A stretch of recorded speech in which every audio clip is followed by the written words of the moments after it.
Hello, আসসালামু আলাইকুম guys. স্ক্রিনে যে মেয়েটিকে দেখতেছেন, সে কোনো এক সময় টোকাই ছিল, বুঝছেন? কয় না ফকির বড়লোক হলে পিছনের কথা ভুলে যায়। এই মেয়েটা যেভাবে চলাফেরা করে মানে কি কোনো এক সময় গরিব ছিল, রেল লাইনে টোকাইয়া ছিল। ঠিক আছে? তাকে ভিডিওর মাধ্যমে এনে সে অনেক উপরে উঠছে কিন্তু তার ভবিষ্যৎটা এভাবে নষ্ট হয়ে গেছে। অনেক ছেলেদের সাথে মিলামিশা করে এই মেয়েটি। আমার মনে হয় কখন জানি সে গর্ভবতী হয়ে যায়।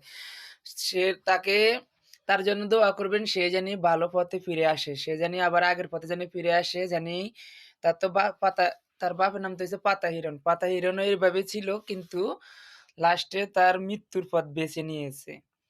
পাতা হিরণ এরকম গান জুটিয়েছিল, সে পাতা হিরণের জন্মে দেওয়ায় এই মেয়ে। এই মেয়েও ঠিক অহন উপরের লেভেলে উঠে এভাবে হয়ে গেছে।